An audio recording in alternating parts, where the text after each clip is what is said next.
오늘 함께 나누실 하나님의 말씀은 로마서 11장 25절에서부터 30절까지의 말씀입니다.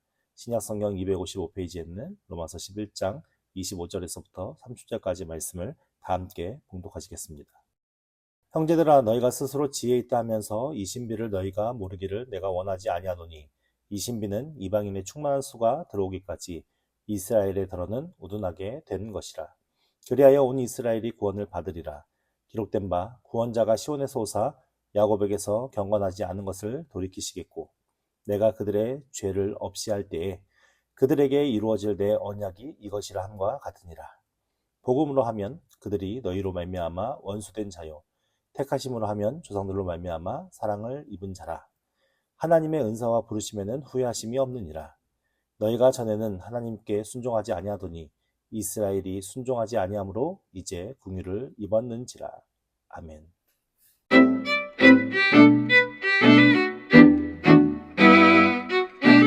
사도 바울이 이제 9장, 10장, 11장을 통해서 이스라엘 백성들의 상황에 대해서 설명하고 있습니다. 9장은 과거의 이스라엘, 10장은 현재의 이스라엘, 그리고 11장은 미래의 이스라엘에 대해서 설명하고 있는데, 간략하게 여러분들에게 다시 설명을 하자면, 과거 이스라엘은 9장 32절 말씀을 통해서 어찌 그러하냐, 이는 그들이 믿음을 의지하지 않고 행위를 의지함이라. 부딪힐 돌에 부딪혔느니라 라고 말씀을 하면서 어떻다는 겁니까? 하나님 앞에 선택을 받았고 구원받은 백성으로서 그들이 살아왔지만 결국은 그들이 하나님을 믿는 믿음, 그 하나님을 믿는 믿음으로 예수 그리스도를 복음으로 받아들이지 못하고 행위를 중요시하면서 그 행위를 따라 그들의 믿음을 세웠기 때문에 결국 부딪힐 돌에 부딪혔다는 말씀은 예수 그리스도가 오신 그 복음을 받아들이지 못하고 그들이 거부하는 상황에 이르렀다라고 선언하고 있습니다. 그리고 10장에 가서는 뭐라고 얘기하냐면은 10장 2절 말씀에 내가 증언하노니 그들이 하나님께 열심히 있으나 올바른 지식을 따르는 것이 아니니라 라고 말씀하였습니다. 결국 그 현재 바울 시대의 현재 이스라엘 백성들은 어떤 삶을 살았냐? 하나님에 대한 열심이 있었어요. 하나님에 대한 충성은 있었어요. 근데 그들의 마음속에 올바른 지식이랍니까? 잘못된 지식이랍니까? 올바르지 않은 지식을 따랐다는 거예요. 결국 우리가 신앙생활을 할 때에 하나님에 대한 열심으로만 우리의 신앙이 완벽하게 이루어질 수 있을까요? 아니라는 거죠. 올바른 지식이 있어야 돼요. 하나님이 주시는 성령 안에서 깨닫게 하시는 올바른 지식이 있고 그 올바른 지식 안에서 우리가 열심을 나아가는 것이 바른 믿음으로 세워갈 수 있는 은혜다라고 말씀하고 있습니다. 그래서 과거 이스라엘도 실패했고 지금 현재 이스라엘도 실패했다라고 지금 선언하고 있는 것이거든요. 근데 이 말씀이 11장에 와서 어떻게 했냐면은 지금 현 상황이 참감람나무와 돌감람나무, 지난주에 우리가 말씀을 나눴던 것처럼 참감람나무 가지와 돌감람나무 가지를 비교하면서 결국 이스라엘 백성들이 불순종함으로 말미암아 그 복음을 받아들이지 못함으로 말미암아 이방인들에게 복음이 증거되어졌고 이방인들이 그 복음을 받아들이면서 하나님의 그 풍성함을 느끼고 깨닫고 그 복음의 은혜 안에 거하고 있다라고 선언하고 있거든요.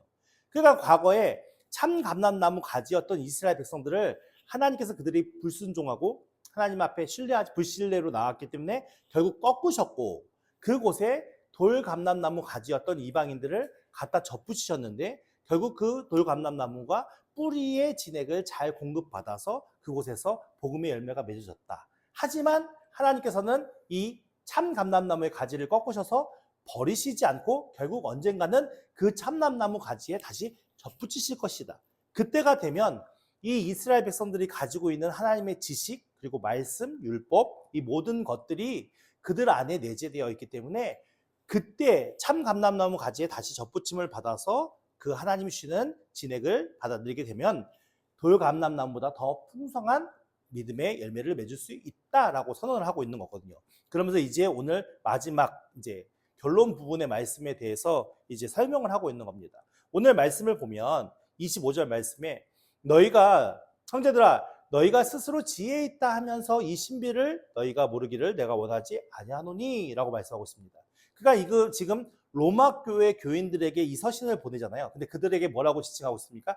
형제라고 지칭을 하고 있는 겁니다. 그러니까 가까운 가족과 같은 존재라는 거죠. 하나님 나라 안에서 너희들이 이방인이든 유대인이든 상관없이 우리는 한 형제 자매다라고 지금 선언하고 있는 겁니다. 그만큼 하나님의 은혜로 가까워졌다라는 것을 말씀하고 있는 건데요.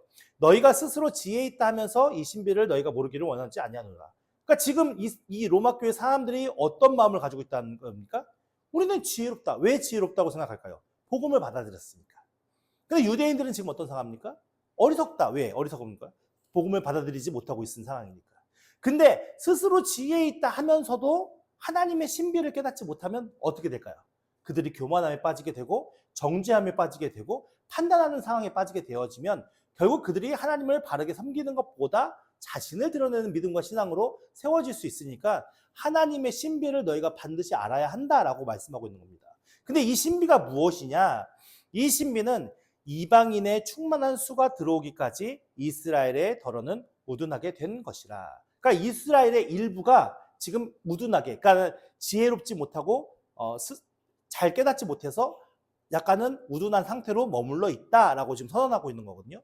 근데 이 이스라엘 백성들이 우둔하게 된 이유가 무엇이냐면, 우둔하게 된 상태로 머물러 있는 이유가 무엇이냐면 이방인의 충만한 수가 들어오기까지예요. 어디에 들어온다는 겁니까? 구원받은 하나님의 백성에. 그러니까는 이방인들의 많은 사람들이 있지만 이방인의 모든 사람들이 다 구원받는 겁니까? 아니죠. 성경에 보면은 항상 구원받는 사람이 있지만 구원받지 못한 사람에 대한 비유도 많이 나옵니다. 예수님께서도 많이 말씀하셨고요. 그러니까 모든 사람들이 다 구원받는 건 아닙니다.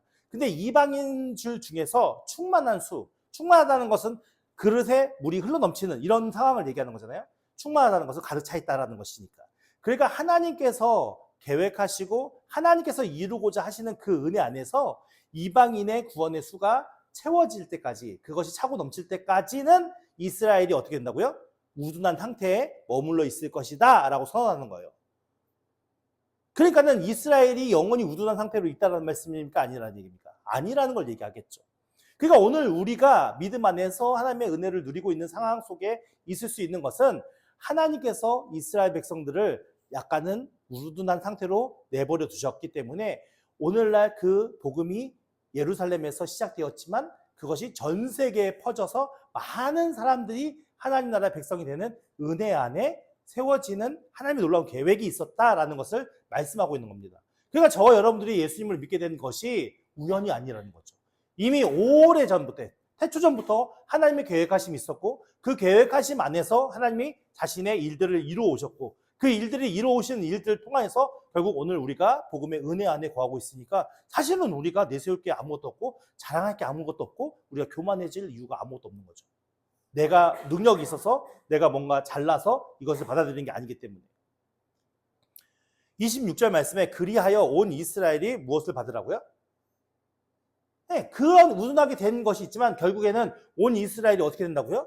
우둔하는 것으로 머물러 있는 것이 아니라 구원을 받게 될 것이다 라고 선언하고 있는 겁니다. 근데 그 근거를 뭘로 두고 있냐면은 기록된 바 구원자가 시온에서 오사 야곱에게서 경건하지 않은 것을 돌이키시겠고 라고 선언하는 이 말씀이 이사야에 나오는 말씀이거든요. 그러니까 이사야 선지자가 예전에 예언을 하는 거예요. 예언을 하는데 언제냐면 구원자가 시온에서 온다라고 예언을 했어요. 그러니까 시온이라는 것은 그 지역, 예루살렘 지역을 성전이 있는 곳을 얘기하는 것이지만 시온이라는 말 그 뜻은 뭐냐면 성벽이에요. 성벽. 그러니까 성벽이 시온이라고 표현되는 것은 무엇이냐면 결국 성이라는 것은 누가 있는 곳이죠? 왕이 있는 곳이잖아요. 왕이 있는 곳에 성벽이 쌓여지잖아요. 그러니까 그 왕이 있는 곳, 그러니까 이스라엘의 왕은 그들의 육신의 왕을 이야기하는 것이 아니라 하나님을 이야기하는 거죠. 하나님이 계신 곳, 그곳을 시온이라고 비유적으로 표현을 하는 거예요. 그러니까는 과거 이제 이사야는 그 하나님이 계신 시온산 예루살렘 그 성을 얘기하면서 그곳에 구원자가 올 것이고 그 구원자가 오게 되면 야곱에게, 야곱은 뭡니까? 야곱, 이스라엘 백성들의 그 야곱의 후손들이잖아요. 그러니까 그 이스라엘 백성들을 지칭하는 게 야곱이거든요. 근데 야곱에게서 그 이스라엘 백성들에게서 경건하지 않은 것들을 어떻게 하신다고요? 돌이키신다고요. 거룩하게 만들어 주신다는 거예요. 그러니까 이게 과거 이사야의 그 예언의 말씀인데 이것을 지금 사도 바울이 비유로 설명을 하면서 무엇을 얘기하냐? 구원자가 시온산에 왔어요, 안 왔어요? 이사야가 했을 때는 메시아가 올 것이다라는 예언이지만 지금 사도 바울의 이 말씀 안에서 이 비유는 구원자 예수님께서는 이미 오셨잖아요. 오셨고 부활승천하셨잖아요. 그러니까 이 사도 바울이 이 말씀을 비유로 얘기했을 때 자신이 생각하는 것은 구원자 예수 그리스도가 재림하실 시온 하나님의 거룩하신 예루살렘에서 재림하셔서 이 땅에 오셨을 때에 강림하셨을 때에 그때가 되었을 때쯤이면 야곱의 경건하지 않은 것들 그러니까 지금은 우둔한 상태에 놓여 있던 그 이스라엘 백성들이 결국 하나님의 복음을 받아들여서 돌이켜서 그 하나님의 은혜와 진리와 구원의 은혜 속에 거할 수 있을 것이다 라고 지금 비유로 그 이사야의 말씀을 비유로 설명하고 있는 것입니다. 그러면서 27절 말씀에 내가 그들의 죄를 없이 할 때에 그러니까 구원자가 오셔서 그 이스라엘 백성들의 모든 죄를 씻으시고 깨끗하게 하셔서 그 죄를 없이 할 그때에 그들에게 이루어질 내 언약이 이것이라 함과 같으니라. 그러니까 이 모든 과정의 결과가 무엇을 근거로 해서 이루어지는 거냐면 하나님께서 이스라엘 백성과 하신 언약 때문에 이루어진다는 거예요. 그러니까 이스라엘 백성들이 갑자기 복음의 은혜를 깨달아서 그들이 거룩한 백성이 되고 하나님 자녀로 구원받는 은혜 속에 거할 수 있는 이유와 모든 근거가 이미 과거에 하나님께서 이스라엘 백성들을 구원하시겠다는 그 언약의 약속을 하나님의 계획 속에 신실하게 이행하시고 그것을 완성하셔서 결국 이스라엘 백성들이 죄사함을 받고 구원의 은혜 안에 설 수 있을 것이다. 그것은 누구의 약속이라고요? 하나님이 행하신 약속. 그래서 이거는 변할 수 없고 반드시 지켜질 일이다라는 것을 지금 사도 바울이 영적인 통찰력으로 깨달아 알아서 이스라엘 백성들은 복음을 받아들이지 못했기 때문에 그들을 무시하고 그들을 정죄하고 그들을 판단하는 것이 그 교회들이 해야 할 일이 아니라 믿는 사람들이 해야 할 일이 아니라 결국 종국에는 그들이 하나님의 은혜 안에 구원을 받을 백성이기 때문에 어떻게 하라는 거예요? 네, 그들이 하나님의 은혜 안에 구원받을 수 있도록 서로 협력하고 도와주고 사랑하고 기도해야 할 대상이지 판단하고 정죄하고 내버려둘 대상은 아니다라고 선언하고 있습니다. 그렇다면 하나님께서는 이방인도 구원하시기로 작정하셨고 이스라엘 사람들도 구원하시기로 작성하셨으니까 이 땅의 모든 인류를 구원하시기로 작정하신 것 아니겠습니까? 그러니까 우리가 사람을 대할 때에 어떤 마음으로 대해야 됩니까? 모두 다 구원의 은혜 안에 있는 사람들이다라는 마음을 가지고 그들에게 그리스도의 복음을 증거해야 되죠. 근데 문제는 우리가 그리스도의 복음을 증거할 때 이론적인 복음을 증거하면 안 된다는 겁니다. 예수 믿으면 구원받습니다 라는 말은 엄청 쉽습니다. 근데 중요한 거는 저들 죽어가는 사람들이 세상 속에서 헤매는 사람들이 그들에게 찾아가서 예수 믿으면 구원받습니다 라고 얘기를 하면 그들이 믿을 수 있을까요? 아니라는 겁니다. 그러니까 결국은 우리가 출애굽의 어떤 그런 과정의 일들을 우리가 수요예배 시간에 살펴보고 금요 기도회 때 시편의 말씀을 살펴보면서 우리가 계속 반복적으로 확인하는 것은 무엇이냐면 하나님께서는 하나님의 이름을 위하여 하나님의 일을 하신다는 거예요. 근데 하나님의 이름을 위하여 하시는 이유가 뭐냐면 하나님이 어떤 분이신지를 믿는 사람들을 통하여서 나타내 보여주신다는 거죠. 누구에게? 안 믿는 자들에게. 그러니까 결국 우리가 전도를 하고 복음을 증거하는 상황과 환경 속에 처해야 할 위치에 서게 될 때에 단순히 우리가 예수 믿으면 복 받습니다. 예수 믿으면 구원받습니다. 라는 메시지가 중요한 것이 아니라 내가 진짜 그 구원의 은혜와 관ገብ과 평강과 안식 가운데 있어야 그것이 저들로 하여금 하나님이 누구신지를 알고 하나님이 어떤 분이신 줄 알고 그 하나님의 이름을 깨달을 수 있는 은혜 속에 설 수 있다는 것이죠. 그래서 전도자에게 중요한 것은 무엇이냐면 단순히 메시지를 들고 나가는 것이 그것이 다가 아니라 진짜 내가 누리는 하나님의 은혜가 무엇인지를 확인하고 확증하고 그 하나님의 이름을 위하여 우리가 그 전도의 사명 속에 나아가야 하는 것입니다.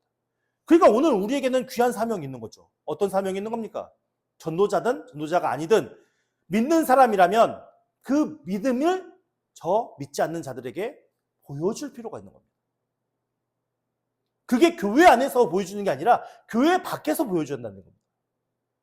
교회 안에서는 우리의 연약함이 서로 교제를 통하여서 하나님을 바로 똑바로 왜곡된 시선이 바르게 잡힐 수 있도록 도와주는 게 교회인 것이고요. 우리의 믿음의 증명은 교회 안에서 이루어지는 것이 아니라 교회 밖에 우리가 살아가는 삶의 현장 속에서 우리가 얼마나 그리스도인답게 진짜 하나님을 섬기는 복음의 능력의 은혜 안에 그 풍성함을 누리는 사람들로 살아가고 있느냐가 중요한 관점인 것입니다. 그래서 초대교회의 그런 상황이나 기원전 한 100년에서 한 200~300년 정도 그런 교회들의 그런 모습들을 보면 오늘날 우리나라가 전도하는 그런 전도의 모습들이 아니라 그들은 평범한 삶을 살았는데 주변의 사람들이 그 평범한 삶을 사는 사람들의 그 복음 안에 사는 사람들의 그 모습을 보면서 부러워서 그 공동체 안에 들어오고 싶어서 들어온 사람들이 많았어요. 그리고 그들에게 세례를 주고 그들에게 어떤 신앙의 고백을 하게 될 때에 단순히 뭐 몇 번 교회 왔으니까 학습 주고 몇 번 교회 왔으니까 세례 줍니다. 이런 식으로 하지 않았어요. 그들에게 함께 교사로서 붙는 이제 도와주는 도우미 역할을 하는 사람이 있었고 그 사람들이 2~3개월, 짧게는 2~3개월, 길게는 6개월에서 1년 정도를 함께 동행하면서 그의 삶이 진짜 예수님을 믿는 삶의 모습으로 나타나는가?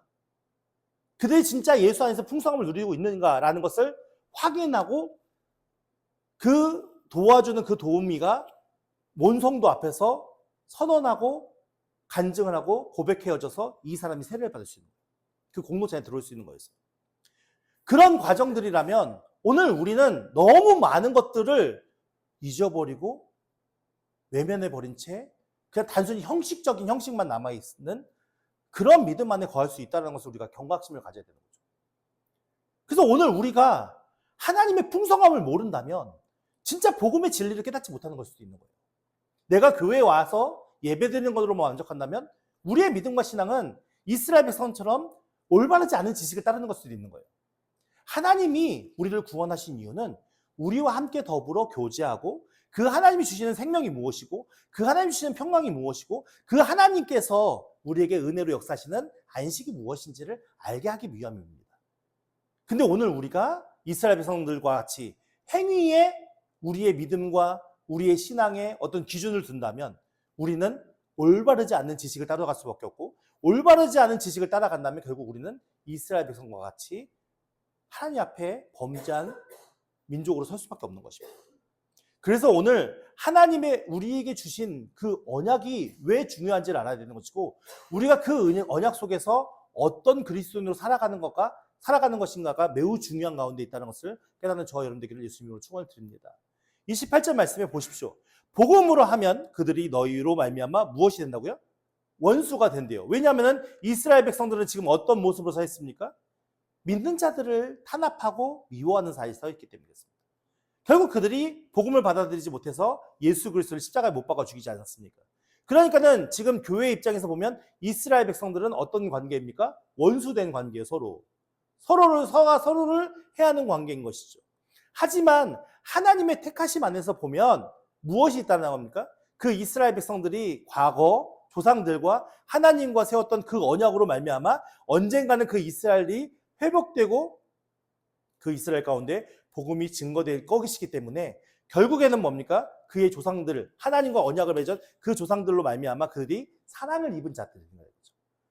그러니까 아무리 우리 안에 대적이라고 할지라도 우리를 공격하는 대적들이라고 할지라도 그들이 하나님의 은혜 안에 거한 자들이라고 내가 믿는다면 그들을 우리가 대적하는 게 맞을까요? 아니죠. 사랑을 입은 자들이니까 불쌍히 여기고 긍휼히 여기면서 그들에게 하나님의 복음과 은혜를 보여주고 알려주는 것이 중요한 가운데 있는 거죠. 그러니까 사도 바울이 우리가 전에 말씀을 살펴보았지만 이방인의 풍성함으로 이스라엘이 어떻게 하기를 원한다고 그랬죠? 시기하기를 원한다고 그랬잖아요. 그러니까 오늘 우리가 하나님에게 누리는 그 풍성한 은혜로 말미암아 세상 사람들이 우리로 하여금 시기해야 돼요. 우리가 많이 가져서 우리가 명예롭게 살아서 우리가 다른 사람에게 내세울 게 많아서 그 사람들이 우리를 보면서 시기하는 것이 아니라 내가 가진 것이 없어도 내가 내세울 게 없어도 내가 세상적으로 실패하는 것 같아도 하나님으로 말미암아 내 안에 그 풍요로운 풍성함 모든 것이 만족되는 그 상황 속에 있는 내 자신의 모습이 이방인들의 믿지 않는 자들에게 비추어 보여지면서 결국 뭡니까? 그들이 우리로 하여금 시기하는 마음을 갖게 하여서 그들이 하나님을 찾을 수 있게. 그것이 지금 사도 바울이 이방인들이 구원을 받아서 하나님 앞에서 행해야 할 그 풍성함의 기쁨을 누리는 것이 중요함을 이야기하는 거거든요. 그 결국 마찬가지입니다. 오늘 우리가 하나님의 택하심을 입은 자들로서 하나님의 풍성함을 누린다면 어떻게 될까요? 그 풍성함을 통하여서 저 아직 그 풍성함을 누리지 못하는 자들을 불쌍히 여기고 긍휼히 여기고 하나님의 마음과 심정으로 기도해 줄 수 있는 것이죠. 그리고 그 복음에 대해서 알려줄 수 있는 자가 되겠죠. 그러니까 우리는 대적하는 자로 서는 게 중요한 겁니까? 아니면 사랑을 입은 자들로서 사랑을 행하는 자들로 서는 게 중요한 겁니까? 사랑을 행하는 자들로 서는 게 중요한 겁니다. 우리는 문제를 맞닥뜨렸을 때에 우리의 대적들을 빨리 제거하는 것이 원하는 우리의 방법인데 하나님 방법은 그렇지 않다는 겁니다. 우리를 사랑하셔서 구원하셨듯이 저들도 하나님의 사랑하는 백성들이기 때문에 구원받기를 원하신다는 것이죠. 그래서 29절 말씀에 하나님의 은사, 이 은사를 우리가 생각하는 신유와 어떤 능력 행함과 이런 것으로 생각하시면 잘못되는 거예요. 이 은사라는 단어의 의미는 뭐냐면 값없이 주어진 선물을 이야기하는 거예요. 값없이 주어진 선물. 내가 능력으로 뭔가 받았는 게 아니라 그냥 하나님께서 우리에게 값없이 주은 선물, 구원의 선물을 이야기하는 거겠죠. 그리고 그 부르심, 왕이신 하나님께서 우리를 자신의 잔치에 초청해 부르신 거예요. 그 부르심의 소명 가운데 우리가 응하면 그 잔치에 들어가는 것이고 응하지 못한다면 버림받는 것이죠. 그러니까 그 하나님의 우리에게 주신 값없이 주어진 그 선물과 그 부르심에는 후회하심이 있다라는 겁니까? 없다는 겁니까? 후회하심이라는 표현은 변경될 수 있거나 이게 그 상황이 다른 식으로 바뀔 수 있는 것을 얘기하는 게 아니에요. 절대 변할 수 없다라는 걸 선언하는 거예요. 그러니까는 그것은 하나님의 부르심과 하나님의 은사는 절대 바뀔 수 없는 후회하심이 없는 것이다. 완벽한 하나님의 지혜와 능력으로 행하시는 것이다 라고 지금 말씀하고 있는 겁니다. 그렇기 때문에 30절 말씀에 보면 너희가 전에는 하나님께 순종하지 아니하더니 예수 그리스도가 오시기 전에는 이방 사람들은 하나님에 대해서 알지도 못했고 인지하지도 못했고 그 하나님의 말씀에 순종할 수도 없는 존재였어요. 그렇게 불순종으로 죄를 키워갔던 이방인들이었지만 결국 이스라엘 백성들이 순종하지 아니함으로 어떻게 해요? 복음이 전 세계로 퍼지게 되었고 그 복음이 퍼져나감을 통하여서 우리가 오늘날 어떤 상황에 이르렀다고요? 긍휼하심을 입었다고요. 그러니까 결국 우리가 구원을 받고 우리가 이 풍요로움과 풍성함 가운데 거하는 이유는 하나님의 긍휼하심을 입었기 때문에 그렇습니다. 전적으로 모든 것이 누구에 의해서 이루어진 겁니까? 하나님에 의해서 이루어진 일들이다라고 사도 바울은 설명하고 있는 겁니다. 그래서 우리가 내세울 것도 없고 자랑할 것도 없고 교만해질 필요도 없는 겁니다. 네, 모든 것이 하나님이 하신 일이라고 믿는 저 여러분들에게를 예수님을 축원드립니다. 그래서 우리에게는 중요한 것은 감사와 기쁨인 것입니다. 하나님께 대한 감사 그리고 그 기쁨 안에 사는 것, 그것이 우리에게 가장 귀중한 것이고 그로 통해서 우리의 마음의 중심에서 우리에게 이렇게 크신 은혜와 사랑을 베풀어 주신 그 하나님께 대한 감사의 반응으로 예배하고 찬양하고 기도하고 복음을 증언하면서 나타내 보이는 삶을 사는 것이죠. 지금 우리가 말씀을 통해 살펴보았듯이 이 모든 역사의 과정 속에서는 누가 개입하고 역사하신 것이죠? 하나님이십니다. 근데 그 하나님을 우리가 의지하지 않고 그 하나님을 바라보지 않고 우리의 시선과 우리의 마음이 행동과 행위와 세상에 속해 있다면 어떤 일이 벌어질까요? 그 하나님과는 관계없는 믿음의 삶을 살게 될 것입니다. 오늘 우리의 시선과 우리의 마음이 어디를 향하는가가 매우 중요하다라고 지금 사도 바울은 선언하고 이야기하고 말씀하고 있는 것입니다. 로마 교회에서의 상황을 볼 때에 이스라엘 백성들은 우둔한 것 같고 하나님을 대적하는 것 같고 하나님의 은혜 안에서 멀리 떨어진 것 같아 보일 수 있겠지만 실상 그들에게 약속하신 하나님의 은혜는 언젠가는 반드시 그들이 회복되어질 것이고 하나님의 구원의 은혜 안에 거할 수 있다는 것입니다. 그렇기 때문에 이방인들, 지금 예수님을 믿고 그 풍성함에 거하는 사람들에게 하는 사도 바울의 경고의 메시지는 교만하지 말라. 오늘날 교회가 가져야 할 가장 경계해야 할 중요한 포인트가 뭐냐면 교만하지 말라는 거예요.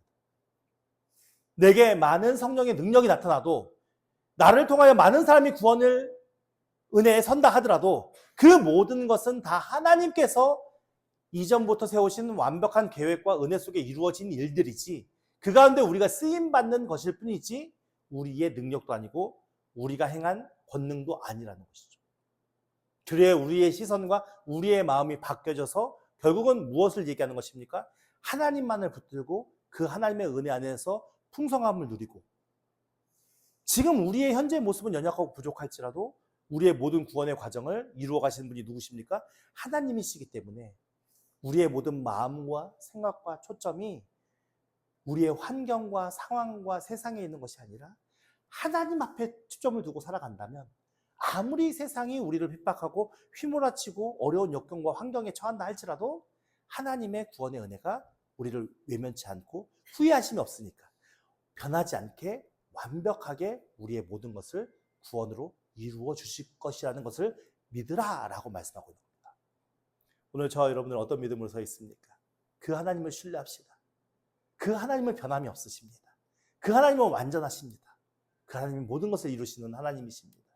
우리의 시선과 우리의 마음으로 지금 현재 우리의 모습은 연약하고 부족할지라도 그 하나님을 신뢰하며 그 하나님을 붙들고 나아간다면 분명히 하나님께서는 우리 가운데 풍성한 은혜를 주실 것이고, 그 사랑과 그 은혜 속에서 하나님의 귀한 사명들을 감당할 수 있는 주의 백성들로 주님께서 우리 가운데 함께 하실 것입니다. 그 믿음으로 오늘도 우리의 믿음과 삶을 세워나가는 저 여러분 되기를 예수 이름으로 축원드립니다.